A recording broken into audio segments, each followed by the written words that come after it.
نحمده ونصلي على رسوله الكريم اما بعد فاعوذ بالله من الشيطان الرجيم بسم الله الرحمن الرحيم رب اشرح لي صدري ويسر لي امري واحلل عقدة من لساني يفقهوا قولي۔ السلام علیکم ورحمۃ اللہ وبرکاتہ۔ ناظرین، پروگرام دعا کیجئے کے ساتھ آپ کی خدمت میں حاضر ہیں۔ آج ہم انشاءاللہ دل کی سلامتی کے لیے دعائیں آپ کے ساتھ شیئر کریں گے، کیونکہ دل ہی تو سب کچھ ہے۔ اگر دل درست ہوا تو سب کچھ درست ہو جائے گا، اور اگر دل بگڑ گیا تو ہر چیز بگڑ جائے گی۔ دنیا اور آخرت دونوں کی کامیابی کا انحصار دل کی سلامتی پر ہے۔ دل ہی زندگی کی بنیاد ہے۔ دل نہ رہے، دل کام نہ کرے تو انسان زندہ نہیں رہ سکتا۔ اسی طرح انسان کی اخلاقی، روحانی، ایمانی صحت کا انحصار بھی دل کی سلامتی پر ہے۔ تو ہمیں اس سلسلے میں کوشش کے ساتھ ساتھ اللہ سبحانہ وتعالی سے دعا بھی کرنی چاہیے۔ دعائیں تو آپ کو بعد میں بتائیں گے، سب سے پہلے خود دعا مانگنے کی اہمیت۔ رسول اللہ صلی اللہ علیہ وسلم نے ابن عباس سے فرمایا تھا کہ اے بیٹے، اذا سألت فاسأل اللہ، جب تم سوال کرو تو اللہ ہی سے کرو، وَإِذَا اسْتَعَنْتَ فَاسْتَعِنْ بِاللَّهِ، اور اگر تم مدد مانگو تو اللہ ہی سے مدد مانگو۔ یعنی ہر معاملے میں اپنے رب کے سامنے ہاتھ پھیلاؤ، اسی سے توقع رکھو، اسی پر توکل کرو اور اس سے مانگتے رہو، کیونکہ مانگنا اس کو پسند ہے۔ وہ مانگنے والوں سے، یعنی اللہ سے جو مانگتے ہیں ان سے وہ محبت کرتا ہے، اور اللہ کے سوا کسی اور کو نہیں پکارنا چاہیے۔ اس سلسلے میں قرآن مجید میں آتا ہے، ان الذین تدعون من دون اللہ عباد امثالکم فادعوہم فلیستجیبوا لکم ان کنتم صادقین۔ جن لوگوں کو تم اللہ کے سوا پکارتے ہو وہ تو تمہاری ہی طرح کے بندے ہیں، یعنی ان سے مانگتے ہو، انسانوں سے مانگتے ہو۔ اگر تم اپنے دعوے میں سچے ہو تو ضروری ہے کہ جب تم انہیں پکارو تو وہ تمہیں اس کا جواب دیں۔ خصوصاً مرے ہوئے لوگوں کو اگر پکارا جائے تو وہ ہماری پکار کہاں سے سن سکتے ہیں؟ سویا ہوا انسان ہماری پکار نہیں سنتا تو فوت شدہ کیسے سن سکتا ہے؟ اسی لیے قرآن مجید میں اللہ کے سوا کسی اور سے مانگنے سے، دعا کرنے سے منع کر دیا گیا۔ فرمایا فَلَا تَدْعُ مَعَ اللَّهِ إِلَٰهًا آخر فَتَكُونَ مِنَ الْمُعَذَّبِينَ، بس اللہ کے ساتھ کسی اور کو الہ نہ پکاریے۔ یعنی الہ وہ ہوتا ہے جس کے پاس انسان اپنی حاجات لے کر جاتا ہے، جس سے دعا کرتا ہے، جس کے آگے سجدہ کرتا ہے، جس کے نام پر قربانی کرتا ہے، جس کو خوش کرنے کے لیے سارے کام کرتا ہے، بھاگ دوڑ کرتا ہے۔ تو اللہ کے ساتھ کسی اور کو الہ نہ پکاریے، ورنہ آپ بھی سزا پانے والوں میں سے ہو جائیں گے۔ یعنی اللہ سبحانہ وتعالیٰ کسی صورت میں بھی شرک کو پسند نہیں فرماتے۔ اور پھر یہ بھی یاد رکھیے کہ دعا کرنے سے پہلے اللہ سبحانہ وتعالیٰ کی حمد و ثنا ضروری ہے۔ لا الہ الا اللہ وحدہ لا شریک لہ، لہ الملک ولہ الحمد وہو علی کل شیء قدیر۔ اس کلمے کو پڑھیے یا کوئی اور حمد و ثنا کے الفاظ جو بھی آپ کی چوائس کے ہوں، کیونکہ حمد و ثنا تو اصل میں اللہ کی محبت کے ساتھ ہی آتی ہے۔ جتنی محبت زیادہ ہوگی اتنی خوشی کے ساتھ آپ اللہ کی تعریف کریں گے۔ پھر اسی طرح درود شریف پڑھنا نہیں بھولیے۔ درود شریف پڑھنے سے 10 رحمتیں آتی ہیں، دعائیں قبول ہوتی ہیں۔ اور پھر یہ کہ دین اور دنیا کی ہر بھلائی اللہ تعالیٰ ہی سے مانگیے، اور خصوصاً ہمارے آج کا جو موضوع ہے یعنی قلب سلیم، سلامت دل، اس کی دعا اللہ سبحانہ وتعالیٰ سے مانگیے کہ اے اللہ تو مجھے قلب سلیم، سلامت دل عطا فرما، کیونکہ قیامت کے دن انسان کو نہ مال کام آئے گا نہ بیٹے کام آئیں گے، مگر جو اللہ کے پاس سلامت دل لے کر آیا۔ اللہ تعالیٰ فرماتے ہیں جس دن مال اور بیٹے کام نہیں آئیں گے مگر وہ جو اللہ کے پاس سلامت دل لے کر آیا، کیونکہ اگر دل درست ہو تو تمام جسم درست، تمام کام درست، اور اگر دل بگڑ جائے تو ہر چیز بگڑ جاتی ہے۔ رسول اللہ صلی اللہ علیہ وسلم نے فرمایا، بے شک جسم میں گوشت کا ایک ٹکڑا ہے، اگر اس کی اصلاح ہو گئی تو تمام جسم کی اصلاح ہو گئی، اور اگر وہ خراب ہو جاتا ہے تو سارا جسم خراب ہو جاتا ہے، سنو وہ دل ہے۔ اور پھر آپ نے دل ہی کی طرف اشارہ کرتے ہوئے فرمایا کہ التقویٰ ہا ہونا، تقویٰ یہاں پر ہوتا ہے، یعنی اللہ کا ڈر جو تمام معاملات کو درست کرتا ہے۔ دل کے سلسلے میں یہ بات بھی یاد رہے کہ دل کی حالت ہمیشہ بدلتی رہتی ہے۔ اگر آپ ایک دفعہ اپنے دل کو صحیح رستے پر لے بھی آئے تو کوئی گارنٹی نہیں کہ وہ ہمیشہ صحیح رہے گا، کیونکہ اس کے پلٹنے میں کچھ دیر نہیں لگتی۔ اس بات کو حدیث میں بہت اچھی طرح بیان کیا گیا ہے۔ رسول اللہ صلی اللہ علیہ وسلم نے فرمایا، بے شک قلب کو قلب اس لیے کہتے ہیں کہ وہ پلٹتا رہتا ہے، اور دل کی مثال تو اس پر کی سی ہے جو کسی درخت کے تنے کے ساتھ لٹکا ہوا ہو اور ہوا اسے الٹ پلٹ کرتی رہتی ہو، کبھی سیدھا کبھی الٹا۔ اس لیے سلامت دل رکھنا ایک بہت ہی مشکل کام ہے، کیونکہ انسان کبھی اس میں شکوک و شبہات آ جاتے ہیں، کبھی خواہشات اور شہوات آ جاتی ہیں، کبھی انسان کا ایمان بڑھنے لگتا ہے، کبھی گھٹنے لگتا ہے، تو دل کی حالتیں تبدیل ہوتی رہتی ہیں۔ دعا یہ کرنی چاہیے کہ ہماری موت اس حالت میں آئے کہ ہمارا دل اللہ کے رب ہونے پر راضی ہو، محمد صلی اللہ علیہ وسلم کے نبی ہونے پر اور اسلام کے دین ہونے پر، اور ہم اللہ تعالیٰ کے بارے میں اچھا گمان لیے ہوئے اس دنیا سے رخصت ہوں۔ دل کی تبدیلی کے بارے میں ایک اور حدیث میں بھی آتا ہے، نبی صلی اللہ علیہ وسلم نے فرمایا، ابن آدم کا دل اس ہنڈیا سے بھی زیادہ تیزی کے ساتھ بدلتا ہے جو خوب کھول رہی ہو۔ یعنی دل کی حالت اتنی تیزی سے اگر تبدیل ہوتی ہے اور اس میں کچھ دیر نہیں لگتی، کس قدر ڈرنے کی بات ہے۔ سلامت دل کی دعائیں کرنے سے پہلے ہمیں چند ان باتوں کا بھی تذکرہ کر لینا چاہیے کہ جو انسان کے دل کی بیماریوں کا سبب بنتے ہیں۔ جسمانی بیماریوں کے تو بہت سے اسباب ہو سکتے ہیں، لیکن عموماً ہم روحانی بیماریاں، اخلاقی بیماریاں یا دل کے تزکیے سے متعلق جو بیماریاں ہیں ان کا ذکر نہیں کرتے۔ تو آئیے دیکھتے ہیں کہ وہ کون سی چیزیں ہیں جو دل کو بیمار کرتی ہیں۔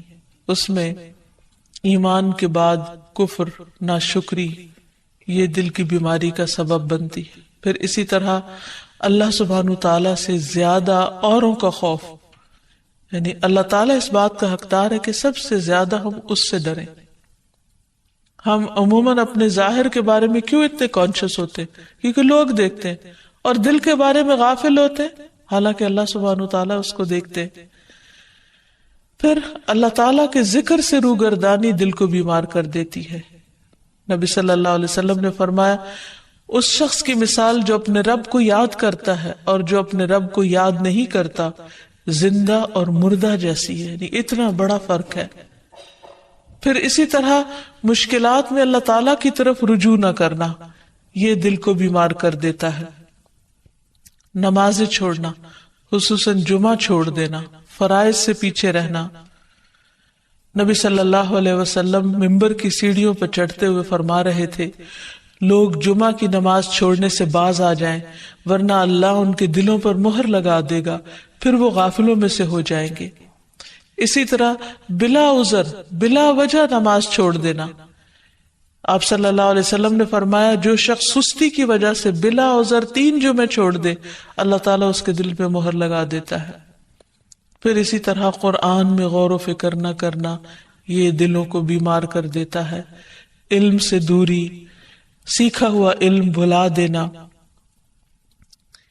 پھر آیات سے نصیحت نہ لینا، یعنی قرآن مجید پڑھنا، تلاوت کرنا، لیکن اس میں غور و فکر نہ کرنا اور اس سے کوئی سبق حاصل نہ کرنا۔ پھر سیکھ کر، سمجھ کر اپنی مرضی کرنا اور غلط رستوں پر چلنا۔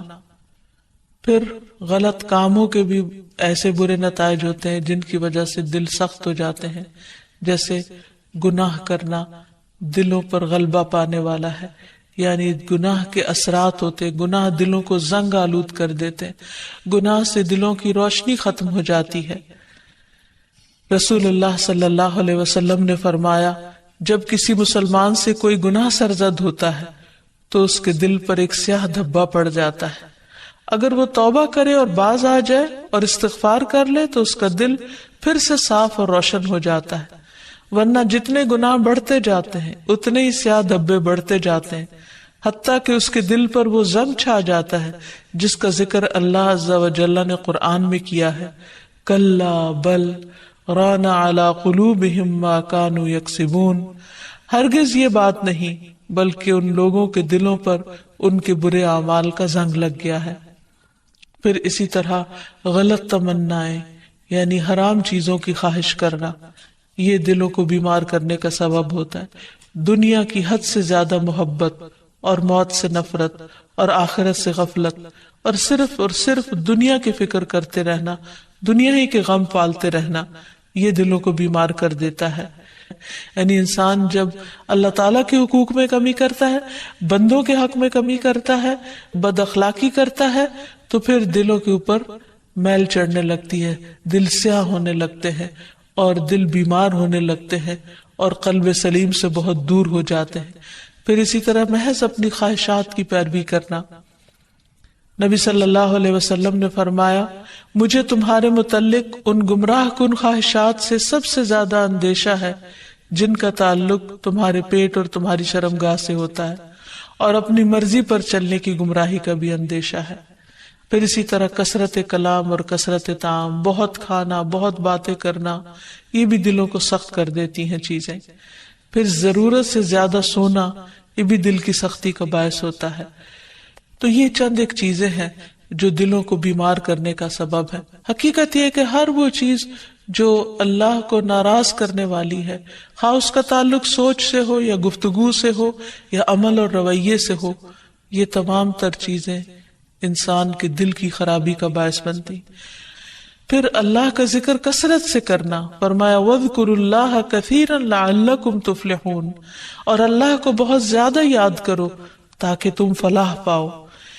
پھر اسی طرح زبان کی اصلاح کرنا۔ انس بن مالک سے روایت ہے، رسول اللہ صلی اللہ علیہ وسلم نے فرمایا، کسی آدمی کا ایمان درست نہیں ہوتا یہاں تک کہ اس کا دل درست ہو، اور اس کا دل درست نہیں ہوتا یہاں تک کہ اس کی زبان درست ہو جائے۔ یعنی دل کی اصلاح کا تعلق زبان کی اصلاح کے ساتھ ہے۔ اگر ایک شخص زبان سے اچھے الفاظ نکالے گا تو اس کا دل یقیناً اچھا ہو جائے گا۔ پھر اسی طرح شک والی چیزوں کو چھوڑنا، کیونکہ شک انسان کو بے چین کر دیتا ہے، دلوں کے اندر اضطراب پیدا کر دیتا ہے۔ پھر اسی طرح نیکی اور برائی کی پہچان حاصل کرنا، کیونکہ اگر انسان کا دل نیکی کے کاموں کو نیک سمجھے اور اس پر گواہی دے اور برائی کو برائی سمجھے تو اس سے انسان کا دل سیدھے رستے پہ چل پڑتا ہے۔ پھر کثرت سے موت کو یاد کرنا، کیونکہ موت کی یاد دلوں کی تزکیہ اور پیوریفیکیشن کا ذریعہ بنتی ہے۔ پھر اخلاقی برائیوں سے پرہیز کرنا، پھر یتیم اور مسکین کا خیال رکھنا۔ ایک شخص نے نبی صلی اللہ علیہ وسلم سے دل کی سختی کی شکایت کی تو آپ صلی اللہ علیہ وسلم نے فرمایا کہ یتیم کے سر پر ہاتھ پھیرو، کیونکہ یہ دل کو نرم کرتا ہے۔ پھر اسی طرح بعض علماء نے کہا کہ دل کی اصلاح 5 چیزوں کے ساتھ ہوتی ہے۔ نمبر 1، غور و فکر کرتے ہوئے قرآن مجید کی تلاوت کرنا۔ نمبر 2، پیٹ کو خالی رکھنا یعنی روزہ وغیرہ رکھنا۔ نمبر 3، رات کا قیام، سحری کے وقت اللہ کے آگے گڑ گڑانا، کیونکہ رات کے اس حصے میں دعائیں بہت قبول ہوتی ہیں۔ نمبر 4، نیک لوگوں کی مجلسوں کو اختیار کرنا، اچھی صحبت۔ اور نمبر 5، حلال کھانا۔ پھر اسی طرح گناہ کے بعد فوراً توبہ کر لینا، کیونکہ جب انسان گناہ کرتا ہے تو دل پر سیاہ دھبا پڑ جاتا ہے، اور اگر انسان توبہ کر لیتا ہے تو وہ دل پھر سے صاف اور روشن ہو جاتا ہے۔ اور اب آتی ہے باری دعاؤں کی کہ انسان اللہ سبحانہ وتعالی سے قلب سلیم مانگتا رہے اور دل کی اصلاح کی دعا کرتا رہے۔ اس سلسلے میں سب سے بہترین نسخہ کثرت سے استغفار کرنا ہے، کیونکہ انسان جب بخشش مانگتا ہے اللہ تعالیٰ سے، گناہوں کی معافی مانگتا ہے، تو دل روشن ہونے لگتا ہے، دل چمکنے لگتا ہے، کیونکہ دلوں کا میل کچیل پھر اترنے لگتا ہے۔ اس سلسلے میں رسول اللہ صلی اللہ علیہ وسلم نے فرمایا، میرے دل پر پردہ سا آ جاتا ہے، اسی وجہ سے میں ایک دن میں 100 مرتبہ اللہ سے استغفار کرتا ہوں۔ یہ اللہ کے رسول صلی اللہ علیہ وسلم فرما رہے ہیں۔ آپ صلی اللہ علیہ وسلم استغفار کی کثرت کو دلوں کی روشنی کا ذریعہ بتا رہے ہیں۔ ابن عمر کہتے ہیں کہ ہم آپ کی مجلس میں رب اغفر لی وتب علی انک انت التواب الرحیم 100 مرتبہ شمار کرتے تھے، جس کا معنی ہے اے میرے رب مجھے بخش دے اور مجھ پر مہربان ہو جا، بے شک تو بہت زیادہ توبہ قبول کرنے والا مہربان ہے۔ پھر اسی طرح قرآنی دعا ہے کہ اللہ تعالی ہمارے دلوں کو ٹیڑھا ہونے سے بچائے۔ ربنا لا تزغ قلوبنا بعد اذ ہدیتنا وہب لنا من لدنک رحمہ انک انت الوہاب۔ اے ہمارے رب، ہدایت دینے کے بعد ہمارے دلوں کو ٹیڑھا نہ کرنا اور اپنے پاس سے ہمیں رحمت عطا فرما، بلا شبہ تو ہی سب کچھ عطا کرنے والا ہے، یعنی سارے خزانے تیرے پاس ہیں، تو ہمارے دلوں کو سیدھا رکھ، کیونکہ اگر دل سیدھا ہوگا تو باقی تمام چیزیں بھی درست ہو جائیں گی۔ پھر اسی طرح دل میں نور پیدا ہونے کی دعا کرنا، اور وہ ہے اللہم اجعل فی قلبی نورا، اے اللہ میرے دل میں نور پیدا کر دے، میرے دل میں روشنی پیدا کر دے، کیونکہ دل کی بھی آنکھیں ہوتی ہیں، اگر دل کی روشنی ہو تو انسان کو اچھے برے کا فرق نظر آنے لگتا ہے۔ بعض اوقات انسان بہت کچھ بھی پڑھ لیتا ہے، اس کے پاس بہت علم بھی ہو سکتا ہے، لیکن ضروری نہیں کہ اس علم کے ذریعے دل کی آنکھیں کھلیں جب تک کہ اللہ تعالیٰ نہ بصیرت عطا کرے۔ یہ بصیرت اللہ تعالیٰ دیتا ہے، اس لیے اللہ تعالیٰ سے مانگنی چاہیے۔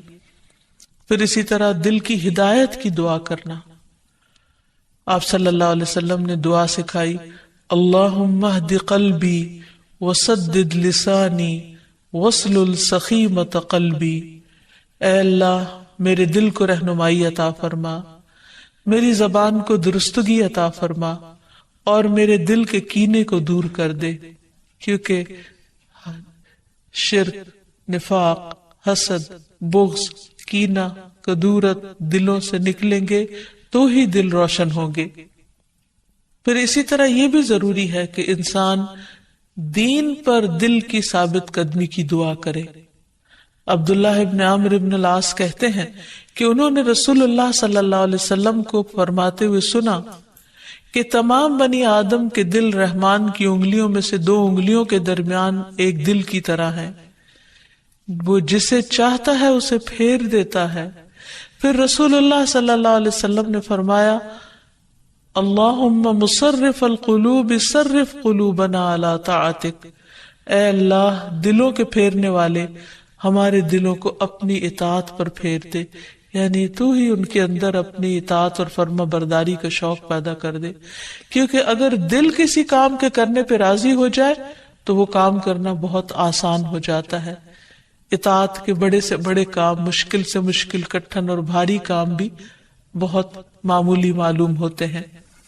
پھر اسی طرح یا مقلب القلوب ثبت قلبی علی دینک، اے دلوں کو الٹ پلٹ کرنے والے میرے دل کو اپنے دین پر جما دے، کیونکہ اگر دین پر ایک دفعہ دل ٹھک گیا، اطمینان ہو گیا، تو پھر عمل کرنا کچھ بھی مشکل نہ رہے گا۔ پھر اس کے ساتھ ساتھ ایسے دل سے بھی پناہ مانگی گئی کہ جو اللہ سے نہ ڈرتا ہو، جس کے اندر خشیت نہ ہو۔ دعا ہے اللہم انی اعوذ بک من علم لا ينفع ومن قلب لا يخشع ومن نفس لا تشبع ومن دعوت لا يستجاب لها، اے اللہ میں تجھ سے ایسے علم سے پناہ مانگتا ہوں جو نفع دینے والا نہ ہو اور ایسے دل سے جو ڈرنے والا نہ ہو، اور ایسے نفس سے جو سیر ہونے والا نہ ہو، اور ایسی دعا سے جو قبول ہونے والی نہ ہو۔ پھر اسی طرح دل کے شر سے پناہ مانگنے والی دعا، اللہم انی اعوذ بک من شر سمعی ومن شر بصری ومن شر لسانی ومن شر قلبی ومن شر منی۔ اے اللہ، میں تیری پناہ چاہتا ہوں اپنے کان کی برائی سے، اور اپنی آنکھ کی برائی سے، اور اپنی زبان کی برائی سے، اور اپنے دل کی برائی سے، اور اپنی خواہش کی برائی سے۔ پھر دل کو صاف کرنے کی دعا، اللہم اغسل قلبی بماء الثلج والبرد ونق قلبی من الخطایا کما نقیت الثوب الابیض من الدنس وباعد بینی وبین خطایای کما باعدت بین المشرق والمغرب۔ اے اللہ، میرے دل کو برف اور اولے کے پانی سے دھو دے، اور میرے دل کو خطاؤں سے صاف کر دے جیسے سفید کپڑے کو میل سے صاف کیا جاتا ہے، اور میرے اور میری خطاؤں کے درمیان اتنی دوری کر دے جتنی دوری تو نے مشرق اور مغرب میں رکھی ہے۔ تو اللہ تعالیٰ سے دعا ہے کہ وہ ہمارے دلوں کی اصلاح کر دے، وہ ہمارے دلوں کا تزکیہ کر دے، وہ ہمیں سلامت دل عطا کر دے تاکہ ہم دنیا اور آخرت میں کامیاب ہو سکے۔ وآخر دعوانا ان الحمد للہ رب العالمین۔ نبی صلی اللہ علیہ وسلم نے بار بار اس کی تلقین فرمائی۔ ایک دیہاتی آپ کی خدمت میں حاضر ہوا اور عرض کیا، یا رسول اللہ صلی اللہ علیہ وسلم، اسلام کیا ہے؟ آپ نے فرمایا، دن رات میں 5 نمازیں پڑھنا۔ اس نے پوچھا، کیا ان کے علاوہ بھی مجھ پر کوئی نماز فرض ہے؟ آپ نے فرمایا نہیں۔ تو گویا یہ ایک بیسک منیمم ریکوائرمنٹ ہے کہ ہر انسان اپنے رب کے سامنے، یعنی ہر مومن اپنے رب کے سامنے دن میں 5 بار جھکے اور وقت کی پابندی کے ساتھ حاضری دے۔ پھر اسی طرح اللہ سبحانہ وتعالیٰ دن میں 2 بار فرشتوں سے بندوں کی نمازوں کی رپورٹ لیتے ہیں، خبر لیتے ہیں۔ رسول اللہ صلی اللہ علیہ وسلم نے فرمایا، تمہارے پاس دن اور رات میں فرشتے باری باری آتے ہیں، اور وہ نماز فجر اور نماز عصر میں جمع ہوتے ہیں۔ جو فرشتے رات کو تمہارے پاس رہیں وہ آسمان پر جاتے ہیں، تو ان کا رب ان سے پوچھتا ہے، حالانکہ وہ اپنے بندوں کا حال خوب جانتا ہے، کہ تم نے میرے بندوں کو کس حال میں چھوڑا؟ وہ کہتے ہیں، ہم نے اس حال میں چھوڑا کہ وہ نماز پڑھ رہے تھے، اور اس حال میں ان کے پاس پہنچے کہ وہ نماز پڑھ رہے تھے۔ تو اللہ سبحانہ و تعالی انسان سے کوئی رزق نہیں چاہتے، تو اللہ سبحانہ و تعالی نے بندوں کو پیدا ہی اپنی عبادت کے لیے کیا ہے۔ وہ ان سے دنیا کا مال یا رزق نہیں چاہتے، وہ چاہتے ہیں کہ بندے اپنی بندگی کا ثبوت دیں اور اس کے لیے وہ طریقہ اختیار کریں جو اللہ تعالیٰ نے خود ان کو اس کام کے لیے سکھایا ہے، یعنی نماز۔ پھر اس کے علاوہ یہ بات بھی یاد رہے کہ نماز صرف ایک فریضہ ہی نہیں، یا نماز صرف اللہ سبحانہ وتعالیٰ کا حکم ماننا ہی نہیں، بلکہ نماز انسان کے گناہوں کی آگ کو بجھانے کا کام بھی دیتی ہے، یعنی خود انسان کے لیے پیوریفیکیشن اور تزکیہ کا کام کرتی ہے اور اس کو برے انجام سے بچاتی ہے۔ رسول اللہ صلی اللہ علیہ وسلم نے فرمایا، جب ہر نماز کا وقت شروع ہوتا ہے تو ایک منادی کو بھیجا جاتا ہے، یعنی جو آواز لگاتا ہے، وہ یوں اعلان کرتا ہے، آدم کے بیٹو اٹھو اور اس آگ کو بجھاؤ جو تم نے اپنے نفسوں کے لیے جلائی ہے۔ تو وہ کھڑے ہوتے ہیں اور وضو کرتے ہیں، تو ان کی آنکھوں سے گناہ جھڑ جاتے ہیں، اور جب وہ نماز پڑھتے ہیں تو اس اور سابقہ نماز کے درمیانی وقفے میں ہونے والے گناہ بخش دیے جاتے ہیں۔ پھر وہ لوگ گناہ کر کے آگ جلاتے ہیں۔ جو ہی ظہر کی نماز کا وقت ہوتا ہے تو اعلان کرنے والا اعلان کرتا ہے، بنو آدم اٹھو اور اس آگ کو بجھاؤ جو تم نے اپنے نفسوں کے لیے جلائی ہے۔ اور یہ اعلان سن کر وہ کھڑے ہوتے ہیں، وضو کرتے ہیں، نماز پڑھتے ہیں، تو اس نماز اور سابقہ نماز کے مابین ہونے والے گناہ بخش دیے جاتے ہیں۔ اور اسی طرح باقی تمام نمازوں کے وقت بھی ایسا ہی ہوتا ہے۔ پھر یہ بھی یاد رہے کہ قیامت کے دن انسان سے سب سے پہلا سوال نماز کے بارے میں ہوگا۔ حدیث میں آتا ہے کہ اللہ تعالیٰ فرشتوں سے فرمائے گا، حالانکہ وہ خود ہی خوب جاننے والا ہے، کہ میرے بندے کی نماز دیکھو کہ کیا اس نے اس کو پورا کیا ہے یا اس میں کوئی کمی ہے۔ چنانچہ اگر وہ کامل ہوئی تو پوری کی پوری لکھ دی جائے گی، اور اگر اس میں کوئی کمی ہوگی تو اللہ تعالیٰ فرمائے گا، دیکھو کیا میرے بندے کی کچھ نوافل بھی ہیں، یعنی ایک فرض کی کمی نوافل سے پوری کی جائے گی۔ اگر نفل ہوں گے تو اللہ تعالیٰ فرمائے گا، میرے بندے کے فرضوں کو اس کے نفلوں سے پورا کر دو۔ پھر اسی انداز سے دیگر اعمال لیے جائیں گے۔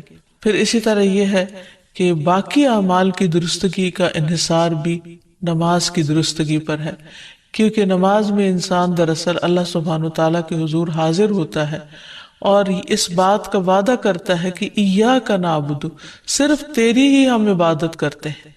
اور پھر اگر نماز کے بعد یعنی سلام پھیرنے کے بعد وہ اللہ تعالیٰ کی باتیں ماننے سے انکار کرتا ہے یا اللہ تعالیٰ کی نافرمانی کرتا ہے تو پھر ایک طرح سے وعدہ خلافی کرتا ہے، اور پھر تھوڑی دیر کے بعد دوبارہ وقت ہو جاتا ہے تو دوبارہ اللہ تعالیٰ کے پاس جاتے ہوئے پھر وہ شرماتا ہے، گھبراتا ہے، اور جب وہ کہتا ہے ایاک نعبد و ایاک نستعین تو گویا اللہ تعالیٰ کو راضی کرتا ہے، لیکن پھر وہ بھول جاتا ہے اور پھر دوبارہ۔ تو اس طرح نماز انسان کو مسلسل گناہوں سے پاک کرتی رہتی ہے، بری عادات سے پاک کرتی رہتی ہے، اللہ تعالیٰ کی عبادت کے قابل بناتی ہے۔ اور پھر یہ بھی کہ نہ صرف یہ کہ انسان کی دنیاوی حالت کو درست کرتی ہے بلکہ قبر میں بھی اس کے لیے روشنی کا ذریعہ ہوگی، اس کی حفاظت کا ذریعہ ہوگی۔ اور قبر میں بندے کی حسرت کیا ہوگی؟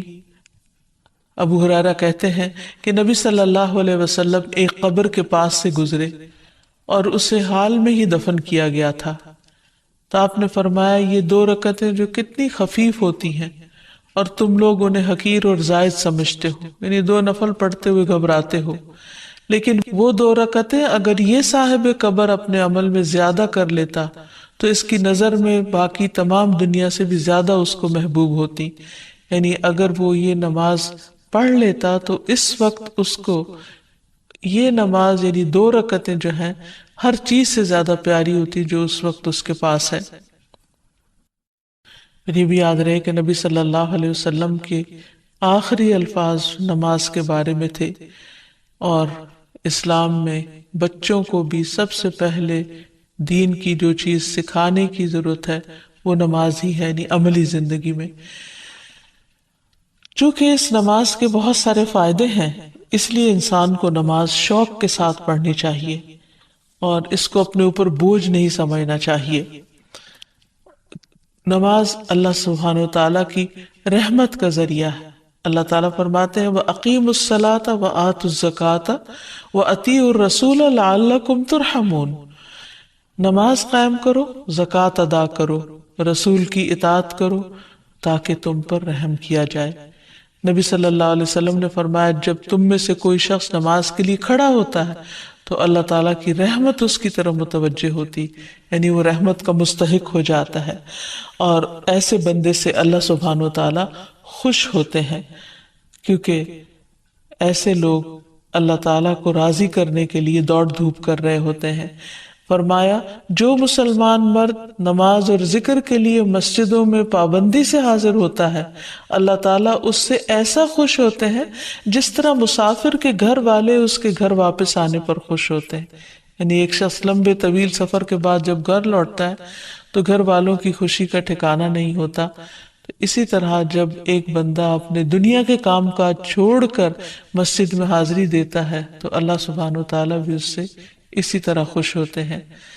پھر اسی طرح خصوصی طور پر جو شخص فجر کی نماز پڑھتا ہے وہ اللہ کے ذمے میں آ جاتا ہے، اللہ تعالیٰ کی پناہ میں آ جاتا ہے۔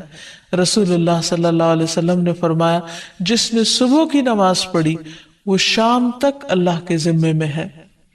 پھر اسی طرح ایسا شخص فرشتوں کی دعائیں پاتا ہے۔ رسول اللہ صلی اللہ علیہ وسلم نے فرمایا، جب کوئی شخص نماز کے بعد اپنی جائے نماز پر بیٹھا رہتا ہے تو فرشتے اس پر صلات پڑھتے رہتے ہیں اور فرشتوں کی صلات کیا ہے، اللہم اغفر لہ، اللہم ارحمہ، اے اللہ تو اسے بخش دے، اے اللہ تو اس پر رحم فرما۔ تو اس سے یہ بھی پتہ چلتا ہے کہ نماز کا سلام پھیرتے ہی نہیں اٹھ جانا چاہیے، بلکہ اپنی جگہ پر بیٹھ کر دعا کرنی چاہیے، ذکر کرنا چاہیے، اور خاص طور پر اگر ایک نماز کے بعد دوسری نماز کا انتظار کرنا پڑنا ہے۔ امام ابن قیم کہتے ہیں کہ اللہ کے اسماء کو گن کر محفوظ کرنے کے کچھ مراتب ہیں۔ بندہ جب ان ناموں کو یاد کر لیتا ہے تو وہ جنت میں داخل ہو جاتا ہے، اور یہی اس کی سعادت اور نجات اور فلاح کا مرکز ہے۔ وہ کہتے ہیں پہلا مرتبہ ان کے الفاظ کو گننا اور شمار کرنا، دوسرا مرتبہ ان کے معنی اور مدلول کو سمجھنا، تیسرا مرتبہ ان کے ساتھ دعا مانگنا۔ قرآن میں آتا نا وَلِلَّهِ الْأَسْمَاءُ الْحُسْنَى فَادْعُوهُ بِهَا، اور اللہ ہی کے لیے ہیں اچھے اچھے نام، بس تم اس کو ان کے ساتھ پکارو، اللہ کے نام لے کے، جیسے یا حی یا قیوم، یا اللہ، یا رب، یا رحمان، یا رحیم، یا کریم، یا ذی الجلال والاکرام، اور باقی بھی اسی طرح۔ پھر ہے دعا مانگنے کے دو مرتبے ہیں۔ نمبر ایک دعا العبادہ، یعنی اللہ کی تعریف ان ناموں کے ساتھ کرنا، ہمارا رب رحیم ہے، کریم ہے، تو یہ تعریف عبادت کی دعا ہوتی ہے، دعا العبادہ کہتے ہیں اس کو۔ اور دوسرا ہے دعا المسئلہ، طلب اور مانگنے کی دعا، کہ ان ناموں کے ساتھ پکار کے اللہ کو پھر سوال کرنا۔ اور اسماء حسنہ کے ساتھ یہ نہیں کہ اپنی طرف سے اللہ تعالیٰ کا کوئی نام بنا کے اور پھر اس سے دعا کرنا، یا موجود، یا ذات، یا شیء، اس طرح کی باتیں نہیں، بلکہ اللہ کے جو پراپر نام قرآن و سنت سے ثابت ہیں ان کے ساتھ دعا مانگنا۔ تو یاد رکھیے کہ اللہ کی پہچان یہ علم کا پہلا مرتبہ ہے۔ سب سے پہلے جس کو جاننا چاہیے، جس کے بارے میں ہمیں معلوم ہونا چاہیے کہ وہ کون ہے، وہ اللہ رب العزت ہے۔ فَاعْلَمْ أَنَّهُ لَا إِلَٰهَ إِلَّا هُوَ، جان لو کہ اللہ کے سوا کوئی الہ نہیں۔ یہ علم ہر ایک پر فرض ہے کہ ہمارا خالق کون ہے، ہمارا مالک کون ہے، ہمارا رازق کون ہے، ہمارا معبود کون ہے، ہماری مشکل کشا کون ہے، ہمارا حاجت روا کون ہے، اور جو بھی اللہ تعالیٰ کے باقی نام ہے، پہچان ہے۔ یہ علم تمام علوم سے افضل ہے، کیونکہ جب ایک انسان، کوئی بچہ، بوڑھا، جوان اللہ تعالیٰ کو جان لیتا ہے نا، تب ہی اس کی زندگی درست ہوتی، تب ہی اس کو واقعی ہدایت ملتی، تبھی وہ اللہ کے لیے سب کچھ کرتا ہے، تبھی اس کے اندر تقویٰ پیدا ہوتا ہے، تبھی وہ حلال حرام کی تمیز کرتا ہے، کیونکہ یہ سب کچھ کرنا اس کے لیے اللہ نے اپنی عبادت کے لیے پیدا کیا، اور اگر ہم اللہ ہی کو نہیں پہچانتے تو عبادت کس کی کر رہے ہیں؟ پہلا کام اللہ کی پہچان ہے، اللہ کی معرفت،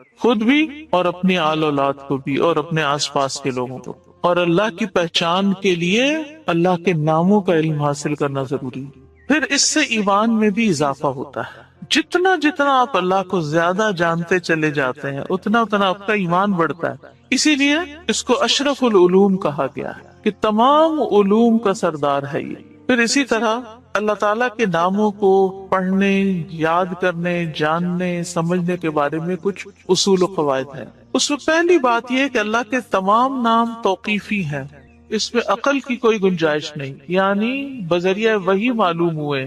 ہم اپنے پسند سے اللہ کا کوئی نام نہیں رکھ سکتے، یعنی آپ یہ نہیں کہہ سکتے کہ مجھے اللہ سے بڑی محبت ہے تو میرا دل چاہتا ہے میں اللہ تعالیٰ کا یہ نام رکھ دوں، خود سے کوئی رکھ دوں، یہ نہیں کر سکتے آپ، ٹھیک ہے؟ کسی انسان کو، کسی بشر کو، کسی جن کو، کسی فرشتے کو یہ اختیار نہیں کہ وہ اپنی مرضی پسند سے اللہ کا کوئی نام رکھ دے اور اس سے اس کو پکارنا شروع، اور اس کی لاجک صرف یہ دے کہ یہ تو محبت کی بات ہے اور میں محبت سے یوں پکارتی ہوں اللہ کو۔ نہیں، اس کی اجازت نہیں، کیونکہ جتنا اللہ تعالیٰ خود اپنے آپ کو جانتا ہے ہم نہیں جانتے، اور جتنا اس نے چاہا ہمیں اپنے بارے میں علم دیا، اور وہ علم بھی نبی صلی اللہ علیہ وسلم کے ذریعے ہم تک پہنچا ہے، تو اس کو حاصل کرنے کی کوشش کر۔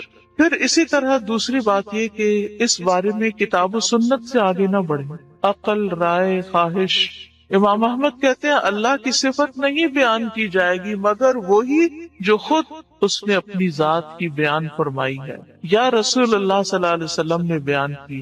ہم قرآن و سنت سے آگے نہیں بڑھیں گے، خود یا کسی عالم یا کسی اور انسان کے بتائے ہوئے نام کے مطابق نہیں کام کریں گے۔ پھر اگلی بات یہ کہ اللہ کے ناموں میں الحاد سے بچنا چاہیے۔ الحاد سے، الحاد کا مطلب کیا ہے؟ سیدھے رستے سے ہٹ جانا۔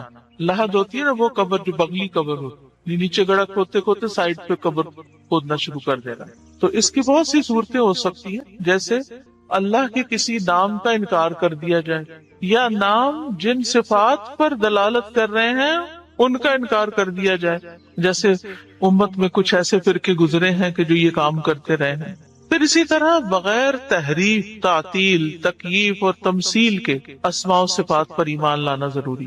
تحریف یعنی خود تبدیلی کرنا، تعطیل یعنی کسی صفت کو معطل کر دینا، تکییف کسی کیفیت کو بتانا، تمثیل یعنی مثال بیان کرنا، ان چیزوں سے بچنا چاہیے۔ پھر ایک اہم بات یہ بھی یاد رکھیے کہ 99 تو ہمیں بتایا گیا کہ اتنے تو کم از کم یاد کر لو، لیکن یہ یاد رکھیے اللہ کے صرف 99 نیمز نہیں ہیں، وہ اس سے زیادہ ہیں۔ اس لیے بعض کتابوں